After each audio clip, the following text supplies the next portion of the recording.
Praise the Lord. Hallelujah. സ്തോത്രം സ്തോത്രം സ്തോത്രം സ്തോത്രം സ്തോത്രം. കർത്താവിൻ്റെ അതിപരിശുദ്ധമായ തിരുനാമം ഈ അനുഗ്രഹിക്കപ്പെട്ട പ്രഭാതത്തിൽ വാഴ്ത്തപ്പെടുമാറാകട്ടെ. പ്രിയപ്പെട്ട ദൈവമക്കളെ, നമുക്ക് ഒരുമിച്ച് 2025 ഫെബ്രുവരി മാസം 17 തിങ്കളാഴ്ച പ്രഭാതത്തിൽ നമ്മുടെ കർത്താവിനെ ആരാധിക്കുവാനും കർത്താവിനെ സ്തുതിക്കുവാനും നമ്മുടെ സ്വർഗീയ പിതാവ് നമുക്ക് ഒരുക്കി തന്നിരിക്കുന്ന നല്ല സമയത്തിനായിട്ട് നമുക്ക് കർത്താവിനെ സ്തോത്രം ചെയ്യാം. സ്തോത്രം സ്തോത്രം സ്തോത്രം സ്തോത്രം സ്തോത്രം സ്തോത്രം സ്തോത്രം. കഴിഞ്ഞ പകൽക്കാലം മുഴുവൻ കർത്താവ് നമ്മളെ കാത്തു പരിപാലിച്ചല്ലോ. കർത്താവിനൊന്ന് കരമുയർത്തിയിട്ടൊന്ന് സ്തോത്രം പറഞ്ഞ് ഒന്ന് ഓർത്ത് നോക്കിയിട്ട് നിങ്ങളുടെ പോയ പകൽക്കാലം എങ്ങനായിരുന്നു അതൊന്ന് ഓർത്ത് നോക്കിയിട്ട് കർത്താവിൻ്റെ സംരക്ഷണം അനുഭവിച്ച ഓരോ ദൈവമക്കൾ കരമുയർത്തിപ്പിടിച്ചിട്ട് പറ, നന്ദിയോടെ സ്തോത്രം സ്തോത്രം സ്തോത്രം സ്തോത്രം സ്തോത്രം. രാത്രികാലം നല്ല ഉറക്കം തന്ന് നമ്മളെ അനുഗ്രഹിച്ച് കർത്താവിൻ്റെ കൈകൾ ഉയർത്തിപ്പിടിച്ചുകൊണ്ട് പറ, കർത്താവെ നന്ദിയോടെ സ്തോത്രം സ്തോത്രം സ്തോത്രം സ്തോത്രം സ്തോത്രം.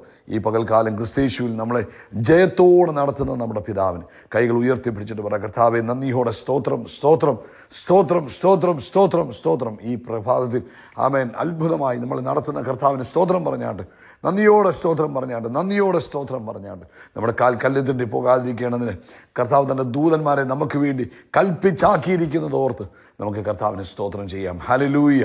നന്ദിയോടെ സ്തോത്രം നന്ദിയോടെ സ്തോത്രം നന്ദിയോടെ സ്തോത്രം. Thank you Lord. നന്ദിയോടെ സ്തോത്രം ചെയ്യുന്നു. യേശുവ, ഞങ്ങൾ അങ്ങേ വാഴ്ത്തുന്നു, നന്ദിയോടെ സ്തോത്രം ചെയ്യുന്നു. ഹല്ലേലൂയ. ആമേൻ. സങ്കീർത്തനക്കാരൻ പറയുന്നു, സങ്കീർത്തനം അതിൻ്റെ 47 സങ്കീർത്തനം, സകല ജാതികളുമായുള്ളവരെ കൈകൊട്ടുവീൻ, ജയഘോഷത്തോടെ ദൈവസന്നിധിയിൽ ആർപ്പിക്കുവീൻ. അത്യുന്നതനായ യഹോവ ഭയങ്കരൻ, കർത്താവ് സർവ്വഭൂമിക്കും മഹാരാജാവാകുന്നു. നമുക്ക് ഈ പ്രഭാതത്തിൽ ആ അത്യുന്നതനായ ദൈവത്തെ, സർവശക്തനായ ദൈവത്തെ ആമേൻ 2 കൈകളും ഉയർത്തി ഒന്നുകൂടെ സ്തോത്രം പറഞ്ഞ്, അപ്പാ നന്ദിയോടെ സ്തോത്രം നന്ദിയോടെ സ്തോത്രം നന്ദിയോടെ സ്തോത്രം നന്ദിയോടെ സ്തോത്രം. ഞങ്ങളങ്ങേ സ്തുതിക്കുന്നു, സ്തോത്രം ചെയ്യുന്ന കർത്താവെ. ആമേൻ. ഒരുമിച്ച് നമുക്ക് പ്രാർത്ഥിക്കാം. പിതാവേ, യേശു ക്രിസ്തുവിൻ്റെ നാമത്തിൽ ഈ പ്രഭാതത്തിനായിട്ട് സ്തോത്രം പറയുന്നു. കർത്താവേ, ഈ ശബ്ദം കേൾക്കുന്ന എല്ലാവർക്കും വേണ്ടി ഈ പ്രഭാതത്തിൽ ഞങ്ങൾ പ്രാർത്ഥിക്കുന്നു. കർത്താവിൻ്റെ പ്രത്യേക പ്രൊട്ടക്ഷൻ ഇന്നത്തെ പകൽക്കാലം, ഇന്നത്തെ ദിവസം തൻ്റെ കുഞ്ഞുങ്ങളുടെ മേൽ ഉണ്ടാകട്ടെ. ആമേൻ. സൂപ്പർ നാച്ചുറൽ പ്രൊട്ടക്ഷൻ ഉണ്ടാകട്ടെ. ആമേൻ. തിരുവഴുത്തി പറഞ്ഞല്ലോ, ഒരനർത്ഥം ഞങ്ങൾക്ക് ഭവിക്കാതെ, ഒരു ബാധ ഞങ്ങളുടെ കൂടാരത്തിൽ കയറാതെ, ഞങ്ങളുടെ സകല വഴികളിൽ ഞങ്ങളെ കാക്കുമെന്നും, ഞങ്ങളുടെ വശത്ത് 1000 വീണാലും ഞങ്ങളുടെ വലത്തുവശത്ത് 10,000 വീണാലും അത് ഞങ്ങളോട് അടുത്ത് വരികയില്ലെന്നും അങ്ങനെ തിരുവഴുത്ത. ആ തിരുവഴുത്ത് പ്രകാരം ഞങ്ങളെ പ്രൊട്ടക്റ്റ് ചെയ്തിരിക്കുന്നതിന് സ്തോത്രം. ഇന്ന് ഈ ശബ്ദം കേൾക്കുന്ന എല്ലാവരുടെ മേലും ദൈവത്തിൻ്റെ പ്രത്യേക ഗ്രേസ് വ്യാപരിക്കട്ടെ. യേശുവിൻ നാമത്തിൽ പ്രത്യേക കൃപ വ്യാപരിക്കട്ടെ. ഇന്ന് പകൽ അവർക്ക് കംപ്ലീറ്റ് ചെയ്യേണ്ടതായ എല്ലാ അസൈൻമെൻറ്റ്സിലും അവരിൽ ഏൽപ്പിച്ചിരിക്കുന്ന എല്ലാ ദൗത്യങ്ങളും വേണ്ടുന്ന വണ്ണം പൂർത്തീകരിപ്പാൻ ആവശ്യമായ പ്രത്യേക ഗ്രേസ് യേശുവിൻ്റെ നാമത്തിൽ തൻ്റെ കുഞ്ഞുങ്ങളുടെ മേൽ ഓവർഫ്ലോ ചെയ്യുമാറാകട്ടെ. Thank you Lord. നന്ദിയോടെ സ്തോത്രം നന്ദിയോടെ സ്തോത്രം നന്ദിയോടെ സ്തോത്രം നന്ദിയോടെ സ്തോത്രം ചെയ്യുന്ന കർത്താവെ, നന്ദിയോടെ സ്തോത്രം ചെയ്യുന്ന കർത്താവെ. അങ്ങ് നല്ലവനും അങ്ങ് വല്ലഭനും അങ്ങ് വിശ്വസ്തനുമായ ദൈവമാകിയാൽ ഞങ്ങൾ അങ്ങേക്ക് സ്തോത്രം ചെയ്യുന്നു. രോഗികളായിരിക്കുന്നവർ ഇപ്പോൾ സൗഖ്യമാകട്ടെ. ചെസ്റ്റിൻ്റെ റൈറ്റ് സൈഡിൽ വേദന എടുക്കുന്ന പ്രിയപ്പെട്ടവർ, കൈപൊക്കുമ്പോൾ നെഞ്ചിനകത്ത് വേദന എടുക്കുന്നവർ, ഹല്ലേലൂയ, ഇപ്പോൾ യേശു ക്രിസ്തുവിൻ്റെ നാമത്തിൽ സൗഖ്യമാകട്ടെ. പൂർണ്ണ ആരോഗ്യം വരട്ടെ. ആമേൻ. ശരീരത്തിന് അമിതമായ ഭാരം കൂടിയിട്ട് ആമേൻ അതോർത്ത് ഭാരപ്പെട്ടിരിക്കുന്ന ചിലർ ഇന്ന് പകൽക്കാലം യേശുവിൻ്റെ നാമത്തിൽ ആമേൻ അതിന്മേൽ അത്ഭുതകരമായ ഒരു ഡെലിവറൻസ് സംഭവിക്കട്ടെ. ആമേൻ ആമേൻ. കർത്താവ് അത്ഭുതകരമായി അതിനകത്തുനിന്ന് വിടുവിച്ചിരിക്കുന്നതിനായിട്ട് സ്തോത്രം ചെയ്യുന്നു. ഓവർ വെയ്റ്റ് യേശുവിൻ്റെ നാമത്തിൽ മാറിപ്പോട്ടെ. കർത്താവിൻ്റെ അത്ഭുത പ്രവൃത്തി അവിടെ നടക്കുന്നതിനായിട്ട് സ്തോത്രം ചെയ്യുന്നു. Thank you Lord. നന്ദിയോടെ സ്തോത്രം. അധികാലത്ത് എഴുന്നേൽക്കുമ്പോൾ കാല് താഴെ കുത്തുവാൻ കഴിയാതെ വേദനയാൽ ഭാരപ്പെട്ടിരിക്കുന്നവർ, ആമേൻ, ഇപ്പോൾ തന്നെ യേശു ക്രിസ്തുവിൻ്റെ നാമത്തിൽ സൗഖ്യമാകട്ടെ സൗഖ്യമാകട്ടെ സൗഖ്യമാകട്ടെ. യേശുവിൻ നാമത്തിൽ ഈ ശബ്ദം കേട്ടുകൊണ്ടിരിക്കുന്നവരുടെ ശരീരത്തിൽ അത്ഭുതങ്ങൾ സംഭവിക്കട്ടെ. രോഗത്തിൻ്റെ ബന്ധനങ്ങൾ അഴിയട്ടെ. ആമേൻ. സിസ്റ്റുകളും ട്യൂമറുകളും യേശുവിൻ്റെ നാമത്തിൽ ആ ശരീരത്തിൽ നിന്ന് അപ്രത്യക്ഷമായി പോകട്ടെ. അത്ഭുത സൗഖ്യങ്ങൾ നടക്കുന്നതിന് സ്തോത്രം ചെയ്യുന്നു. അതുപോലെ കർത്താവ് ജോലിയില്ലാത്തവർക്ക് ജോലി കൊടുക്കുന്നതിന് സ്തോത്രം. സാമ്പത്തിക ബുദ്ധിമുട്ടിലൂടെ കടന്നു പോകുന്നവരെ വിടുവിക്കുന്നതിന് സ്തോത്രം. എക്സാംസ് എഴുതിക്കൊണ്ടിരിക്കുന്ന കുഞ്ഞുങ്ങൾ, എക്സാംസിന് വേണ്ടി പ്രിപ്പയർ ആയിക്കൊണ്ടിരിക്കുന്ന കുഞ്ഞുങ്ങൾ, എല്ലാവർക്കും വേണ്ടി ഞങ്ങൾ പ്രാർത്ഥിക്കുന്നു. അങ്ങ് അത്ഭുതം ചെയ്തിരിക്കുന്നതിന് നന്ദി. കർത്താവിൻ്റെ പ്രവൃത്തി തന്നെ കുഞ്ഞുങ്ങളുടെ ജീവിതത്തിൽ കാണുവാൻ ഇടവരട്ടെ. കർത്താവ് പ്രവർത്തിച്ചു കഴിഞ്ഞല്ലോ, അതിന് സ്തോത്രം ചെയ്യുന്നു. പ്രാർത്ഥന കേട്ടതിനായിട്ട് സ്തോത്രം. യേശു ക്രിസ്തുവിൻ്റെ നാമത്തിൽ തന്നെ. ആമേൻ ആമേൻ ആമേൻ. കർത്താവ് അനുഗ്രഹിക്കട്ടെ. പ്രത്യേകിച്ച് ഇന്ന് വൈകിട്ട് ഇന്ത്യൻ സമയം 9:30 നമ്മുടെ പ്രത്യേക മീറ്റിംഗ് ആരംഭിക്കും. Divine health. നമ്മൾ കഴിഞ്ഞ 2 ദിവസങ്ങളായി അതിനെക്കുറിച്ച് കേൾക്കുകയും പ്രാർത്ഥിക്കുകയും ചെയ്തുകൊണ്ടിരിക്കുകയാണ്. ദൈവിക ആരോഗ്യത്തെക്കുറിച്ച്. ഇന്ന് കർത്താവ് എന്ന് വെച്ചാൽ 3-ാം സെക്ഷനാണ്. നിശ്ചയമായിട്ടും പങ്കെടുക്കണം. രോഗികൾ അല്ല, രോഗമില്ലാത്തവരും ഒരിക്കലും രോഗം ഇല്ലാത്തൊരവസ്ഥയിൽ ജീവിക്കുവാൻ തക്കവണ്ണം കർത്താവ് നമ്മളെ സഹായിക്കും. നിശ്ചയമായിട്ടും നിങ്ങൾ പങ്കെടുക്കണം, അതിനുവേണ്ടി പ്രാർത്ഥിക്കണം. നമുക്കൊരു വാക്ക് പ്രാർത്ഥിക്കാം. പിതാവേ, ഇന്ന് വൈകിട്ടത്തെ മീറ്റിങ്ങിനെ ഞങ്ങൾ അനുഗ്രഹിച്ച് പ്രാർത്ഥിക്കുന്നു. വൈകിട്ട് കർത്താവ് ഞങ്ങളോട് ഇടപെടണം, ജനത്തെ കൂട്ടിവരുത്തണം, അത്ഭുതങ്ങളും വീര്യപ്രവൃത്തികളും സംഭവിക്കുന്നതിന് സ്തോത്രം.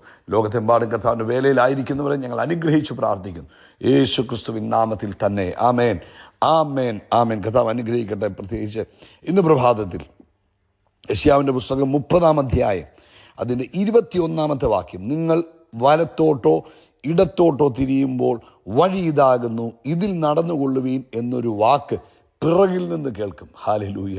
ദൈവിക ഗൈഡൻസിനെ കുറിച്ചാണ് പരിശുദ്ധാത്മാവ് അവിടെ എഴുതിയിരിക്കുന്നത്. എല്ലാ ദൈവമക്കൾക്കും ദൈവത്തിൻ്റെ ഗൈഡൻസ് അവൈലബിൾ ആണ്. അതാണ് സന്തോഷ വാർത്ത എന്ന് പറയുന്നത്. യോഹന്നാന്റെ സുവിശേഷത്തിൽ കർത്താവ് പറഞ്ഞു, എൻ്റെ ആടുകൾ എൻ്റെ ശബ്ദം കേൾക്കും. അർത്ഥം, ആമേൻ, എപ്പോഴും അവൻ്റെ ശബ്ദം നമുക്ക് അവൈലബിളാണ്. നമ്മൾ ഏത് ടീ റോഡിൽ നിൽക്കുമ്പോഴും അല്ലാത്തപ്പോഴും കർത്താവിൻ്റെ ശബ്ദം നമുക്ക് അവൈലബിളാണ്. എങ്ങോട്ട് തിരിയണം, എങ്ങോട്ട് തിരിയണ്ട, എന്ത് ചെയ്യണം, എന്ത് ചെയ്യണ്ട, എന്ത് തീരുമാനമെടുക്കണം, എന്ത് തീരുമാനമെടുക്കണ്ട, ഇതൊക്കെ പരിശുദ്ധാത്മാവ് നമ്മളെ എപ്പോഴും ഗൈഡ് ചെയ്യും. പലപ്പോഴും നമ്മുടെ ജീവിതത്തിൽ ഒരു പ്രശ്നം ഉണ്ടാകുന്നത്, നമ്മുടെ ഉള്ളിലെ ആഗ്രഹങ്ങൾ വെച്ച് ഇങ്ങനെ ചിന്തിക്കുമ്പോൾ നമുക്ക് തോന്നും നമ്മുടെ ഉള്ളിൽ ചില ആഗ്രഹങ്ങൾ ഇരുന്നിട്ടാണ് നമ്മളിങ്ങനെ പ്രാർത്ഥിക്കുകയും ആഗ്രഹിക്കുകയൊക്കെ ചെയ്യുമ്പോൾ നമ്മുടെ ഉള്ളിൽ ചില ശബ്ദം കേൾക്കുമ്പോൾ നമ്മൾ വിചാരിക്കും അതൊക്കെ ദൈവശബ്ദമാണെന്ന് വിചാരിക്കും. എല്ലാം ദൈവശബ്ദമാണെന്ന് ഒരിക്കലും വിചാരിക്കല്ലേ. അതിനു മുമ്പ് ഒരു ശബ്ദം നമ്മുടെ ഉള്ളിൽ കേൾക്കുമ്പോൾ നമ്മൾ ദൈവവചനവുമായിട്ട് അതിനെ ഒന്ന് വെച്ചു നോക്കണം. അത് ദൈവവചനവുമായിട്ട് നമ്മൾ വെച്ചു നോക്കുമ്പോൾ അത് ദൈവവചനത്തിൻ്റെ വ്യവസ്ഥ പ്രകാരമാണെങ്കിൽ മാത്രമേ അത് ദൈവശബ്ദമായി എടുക്കാവുള്ളൂ. ഇല്ലാത്ത ഒന്നും ദൈവത്തിൻ്റെ ശബ്ദമല്ല. പിന്നെ ഹല്ലേലൂയ, സ്തോത്രം. ദൈവത്തിൻ്റെ ശബ്ദം കേട്ടൊരുവൻ പോകുമ്പോൾ അവൻ ലൈഫ് അഭിവൃദ്ധിയിൽ നിന്നും ഉയർച്ചയിൽ നിന്നും ഉയർച്ചയിലേക്ക് തന്നെ കയറിപ്പോകും. യെശയ്യാവിൻ്റെ പുസ്തകം 30-ാം അധ്യായത്തിൻ്റെ 20-ാമത്തെ വാക്യം മുതൽ നമ്മൾ വായിക്കുമ്പോൾ, ഇപ്പോൾ വായിച്ചതിൻ്റെ മുകളിലത്തെ ഭാഗം വായിക്കുമ്പോൾ, കർത്താവ് നിങ്ങൾക്ക് കഷ്ടത്തിൻ്റെ അപ്പോൾ ഞെരുക്കത്തിൻ്റെ വെള്ളവും മാത്രം തന്നാലും ഇനി ഉപദേഷ്ടാവ് മറഞ്ഞിരിക്കുകയില്ല, നിന്റെ കണ്ണ് നിന്റെ ഉപദേഷ്ടാവിനെ കണ്ടുകൊണ്ടിരിക്കും. അതിൻ്റെ 23-ാമത്തെ വാക്യം പറഞ്ഞു, നിലത്തു വിതയ്ക്കുന്ന വിത്തിനും മഴയും നിലത്തിലെ വിളവായ അപ്പവും അവൻ നിനക്ക് തരും, അത് പുഷ്ടിയും സമൃദ്ധിയും ഉള്ളതായിരിക്കും. അന്ന് നിന്റെ കന്നുകാലികൾ വിസ്താരമായ മേച്ചിൽപ്പുറങ്ങളിൽ മേയും. സ്തോത്രം. അപ്പം ഈ 3 വാക്യങ്ങൾ, അല്ലെങ്കിൽ അതിനകത്ത് 22-ാമത്തെ ഒരു വാക്യമുണ്ട്. ഇതിൽ നിന്നൊക്കെ നമുക്ക് മനസ്സിലാക്കുന്നൊരു കാര്യമുണ്ട്. നമ്മുടെ ഏത് കഷ്ടങ്ങളുടെ നടുവിലും നമ്മുടെ കർത്താവ് നമ്മുടെ കൂടെ ഉണ്ട്. നാം കടന്നു പോകുമ്പോൾ അല്ലെങ്കിൽ അതിൽ ആ സാഹചര്യത്തിലൂടെ നമ്മൾ കടന്നു പോകുമ്പോൾ കർത്താവ് ഒരിക്കലും മറഞ്ഞിരിക്കത്തൊന്നുമില്ല. കർത്താവ് എന്ത് ചെയ്യും? കർത്താവ് നമ്മുടെ നടുവിൽ വെളിപ്പെടുക തന്നെ ചെയ്യും. നമ്മളെ സഹായിക്കുക തന്നെ ചെയ്യും. നമ്മുടെ പരീക്ഷണങ്ങളിൽ ദൈവം നമ്മളെ എന്താ ചെയ്യുന്നത്? നമ്മൾ എന്തെങ്കിലും ടെസ്റ്റിലൂടെ കടന്നു പോകുമ്പോൾ ഓർത്തോളം അതിനകത്തുനിന്ന് കർത്താവിന് നമ്മളെ കുറച്ച് പാഠങ്ങൾ പഠിപ്പിക്കാനുണ്ട്. എന്തെങ്കിലുമൊക്കെ നമുക്ക് മനസ്സിലാക്കി തരുവാനായിട്ടുണ്ട്. എന്തെങ്കിലുമൊക്കെ നമ്മളെ ഗ്രഹിപ്പിച്ച് തരാനുണ്ട്. നമുക്ക് ചുറ്റും എന്ത് സംഭവിച്ചാലും നമ്മുടെ കണ്ണുകൾ എന്ത് ചെയ്യണം? നമ്മുടെ കണ്ണുകൾ കർത്താവിൽ തന്നെ ഉറപ്പിച്ചോണം. അവൻ്റെ മുഖത്തേക്ക് തന്നെ നോക്കിയിരിക്കണം. തക്ക സമയത്ത് ഹല്ലേലൂയ, സ്തോത്രം, കർത്താവ് നമ്മളെ ഗൈഡ് ചെയ്യും. നല്ല തീരുമാനങ്ങൾ എടുക്കുവാൻ ദൈവം നമ്മളെ സഹായിക്കും. ദൈവിക തീരുമാനങ്ങൾ എടുക്കണം. നമ്മൾ പരാജയപ്പെട്ടു പോകുന്നത് എപ്പോഴാണെന്നറിയാമോ? കർത്താവിൻ്റെ തീരുമാനങ്ങൾ അല്ലാതെ, ഹല്ലേലൂയ, ദൈവിക തീരുമാനങ്ങളല്ലാതെ നമ്മൾ എന്തെങ്കിലും തീരുമാനങ്ങൾ എടുക്കുമ്പോഴാണ് നമ്മൾ പരാജയപ്പെട്ടു പോകുന്നത്. നാം കർത്താവിൻ്റെ ശബ്ദം നാം കേൾക്കുമ്പോൾ നിരന്തരമായ മാർഗനിർദ്ദേശം, ഓരോ സാഹചര്യങ്ങളും നമുക്ക് അതാത് സമയങ്ങളിൽ വേണ്ടുന്ന മാർഗനിർദ്ദേശം. ഇപ്പം നമ്മൾ ഒരു ഗൂഗിൾ മാപ്പോ വെയ്സോ ഒക്കെ വെച്ച് വണ്ടി ഓടിക്കുമ്പോൾ നമ്മൾ 300 മീറ്റർ നിങ്ങൾ ചെല്ലുക, അത് കഴിയുമ്പോൾ റൈറ്റ് എടുക്കുക എന്ന് പറയുന്നത് പോലെ, അല്ലെങ്കിൽ നിങ്ങൾ 10 കിലോമീറ്റർ നേരെ ഓടിച്ചോ എന്ന് പറയുന്നത് പോലെ, അതാത് സമയങ്ങളിൽ നമുക്ക് ആവശ്യമായ മാർഗനിർദ്ദേശം നമുക്ക് കർത്താവ് തരും. അത് കർത്താവിൻ്റെ വചനത്തിലൂടെ നമുക്ക് തരും. ദൈവശബ്ദം നമ്മുടെ കാതുകളിൽ, ദൈവത്തിൻ്റെ വചനം നമ്മുടെ ഹൃദയങ്ങളിൽ പൊങ്ങി വരും. അങ്ങനെയൊക്കെ ദൈവിക ഗൈഡൻസ് നമുക്ക് ലഭിക്കും. അതുകൊണ്ട് ഇന്ന് ഈ ശബ്ദം കേൾക്കുന്ന എല്ലാവരും കർത്താവിൻ്റെ ഗൈഡൻസിന് വേണ്ടി കാത്തിരിക്കണം. വെറുതെ കയറി ചാടിക്കയറി ഒന്നും തീരുമാനിക്കില്ല. ഇമോഷണലായിട്ടുള്ള ഡിസിഷനുകളൊന്നും എടുക്കരുത്. ഇമോഷണലായുള്ള ഡിസിഷനുകൾ എടുത്താൽ അത് ചിലപ്പം പരാജയപ്പെട്ടു പോകാൻ സാധ്യതയുണ്ട്. അതുകൊണ്ട് ഇമോഷണൽ ഡിസിഷൻസ് എടുക്കല്ലേ. സാഹചര്യത്തിൻ്റെ സമ്മർദ്ദം കൊണ്ട് ഡിസിഷനുകൾ എടുക്കരുത്. ദൈവസന്നിധിയിൽ പ്രാർത്ഥിച്ച് ഇനഫ് ടൈം, ധാരാളമായി ദൈവസന്നിധി സമയം സ്പെൻഡ് ചെയ്ത് കർത്താവുമായിട്ട് ആലോചന ചോദിച്ച് കർത്താവ് പറയുന്ന തീരുമാനമേ നമ്മൾ എടുക്കാവുള്ളൂ. പലരുടെയും ജീവിതത്തിൽ, ദൈവമക്കളുടെ ജീവിതത്തിൽ പറ്റിയ പരാജയം, ഒരു ദേഷ്യം വന്നപ്പോൾ ഒറ്റച്ചാട്ടം ചാടി, ആ ദേഷ്യത്തിൻ്റെ അടുത്ത് ചാടി, അത് കഴിഞ്ഞ് തിരിച്ച് ചാടാൻ പ്രയാസപ്പെട്ടുകൊണ്ടിരിക്കുക. അതുകൊണ്ട് ഇമോഷണൽ ഡിസിഷൻസ് ഉണ്ടാകല്ലേ. പ്രഷർ അല്ലെങ്കിൽ നമുക്കുണ്ടാകുന്ന പ്രഷറുണ്ടല്ലോ, എന്താ പറയുക, സമ്മർദ്ദം മുഖാന്തരം ഉണ്ടാകുന്ന ഡിസിഷനുകൾ ഉണ്ടാകില്ലേ. അതുപോലെ ഇപ്പം ചിലരൊക്കെയാണ് ജോലി സ്ഥലത്തോട് ചെന്നപ്പം മേളിരിക്കുന്ന ആരെന്തോ പറഞ്ഞതിൻ്റെ പേരിൽ ഉടനെ അങ്ങ് റിസൈൻ ചെയ്തു. അങ്ങനെ ചെയ്യരുത്. നമ്മൾ പ്രാർത്ഥിക്കണം, ദൈവശബ്ദം കേൾക്കണം, ദൈവിക ആലോചന പ്രാപിക്കണം, അതിനുശേഷമേ തീരുമാനങ്ങൾ എടുക്കാവുള്ളൂ. ഒരു കാരണവശാലും ഇമ്മീഡിയറ്റ് ഡിസിഷനുകൾ എടുക്കരുത്. ഏത് കാര്യങ്ങൾ തീരുമാനിക്കുന്നതിന് മുമ്പും കർത്താവിൻ്റെ സന്നിധിയിൽ ഇരുന്നൊന്ന് പ്രാർത്ഥിക്കുക, കർത്താവിൽ നിന്നൊരു ഗൈഡൻസ് പ്രാപിക്കുക. അല്ലെങ്കിൽ സ്പിരിച്വലി നിങ്ങളെക്കാൾ മെച്യൂർഡായിട്ടുള്ള ആളുകൾ, സ്പിരിച്വലി നിങ്ങളെക്കാൾ മെച്യൂർഡായിട്ടുള്ള ആളുകളെന്ന് നിങ്ങൾക്ക് ബോധ്യം തോന്നുന്നതും തെളിയിക്കപ്പെട്ടവരുമായ അവരുടെ ഇടയിൽ നിങ്ങൾ പോയി സംസാരിച്ച് അവരിൽ നിന്നൊക്കെ ഒരു ഗൈഡൻസ് മേടിക്കണം. ചാടിക്കേറി ഒരു തീരുമാനവും എടുക്കരുത് കേട്ടോ. കർത്താവ് എപ്പോഴും നമ്മളെ വഴി നടത്തുവാൻ ആഗ്രഹിക്കുന്നു. കർത്താവ് വഴി നടത്തുമ്പോൾ അതെപ്പോഴും പച്ചയായ പുൽപ്പുറങ്ങളിലാണ്, സ്വസ്ഥതയുള്ള വെള്ളത്തിനരികത്തിലേക്കാണ് കൊണ്ടുപോകുന്നത്. കർത്താവ് അനുഗ്രഹിക്കട്ടെ.